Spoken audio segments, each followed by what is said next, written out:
തൃശൂർ ചേർപ്പിൽ യുവാവിനെ വീട്ടിൽ കയറി ആക്രമിച്ചു. പണ്ടാർച്ചിറ സ്വദേശി സന്ദീപിന് ഗുരുതരമായി പരിക്കേറ്റു. കരുവന്നൂർ സ്വദേശി അക്ഷയെ പോലീസ് കസ്റ്റഡിയിലെടുത്തു.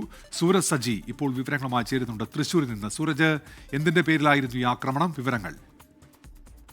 ഉന്മേഷ്, ഈ ആക്രമണത്തിന്റെ കാര്യം നിലവിൽ എന്താണെന്ന് വ്യക്തമായിട്ടില്ല. എന്തായാലും വലിയ ഭീകരാക്രമണമായിരുന്നു ഇന്നലെ രാത്രി ഈ വീട്ടിൽ അരങ്ങേറിയതെന്നുള്ളതാണ് പറയുന്നത്. വീട്ടിനകത്ത് കയറി ഈ അകത്തുണ്ടായിരുന്ന സാമഗ്രികളടക്കം അടിച്ചു തകർക്കുകയും ചെയ്തു. വലിയ രീതിയിലുള്ള ആക്രമണത്തിലേക്ക് കാര്യങ്ങൾ പോയി എന്നുള്ളതാണ് പോലീസിൽ നിന്ന് തന്നെ ലഭിക്കുന്ന വിവരം. പിന്നീട് ഈ കഴുത്തിലടക്കം പരിക്കേറ്റ യുവാവിനെ നാട്ടുകാർ ചേർന്നാണ് ഈ ആശുപത്രിയിൽ എത്തിക്കുന്നത്. കരുവന്നൂർ സ്വദേശിയായിട്ടുള്ള അക്ഷയുടെ നേതൃത്വത്തിലാണ് ഈ സന്ദീപിനെ ആക്രമിച്ചതെന്നുള്ളതാണ് നിലവിൽ ലഭിക്കുന്ന വിവരം. വീട്ടിൽ ഈ പൊട്ടിയ അലമാരയുടെ ചില്ലുപയോഗിച്ച് സന്ദീപിന്റെ കഴുത്തിൽ മാരകമായി പരിക്കേൽപ്പിക്കുകയും ചെയ്തു. ഗുരുതരമായി പരിക്കേറ്റ സന്ദീപ് ഇപ്പോൾ തൃശൂർ മെഡിക്കൽ കോളേജ് ആശുപത്രിയിൽ ചികിത്സയിലാണ്. എന്തായാലും ഈ കസ്റ്റഡിയിലെടുത്ത അക്ഷയെ ചോദ്യം ചെയ്തു വരികയാണ്. അക്ഷയ്ക്ക് നേരത്തെയും ക്രിമിനൽ പശ്ചാത്തലമുണ്ട് എന്നുള്ളതാണ് പോലീസ് വ്യക്തമാക്കുന്നത്. മൂർക്കനാട് നടന്ന കൊലപാതക കേസിലെ പ്രതിയാണ് അക്ഷയ്.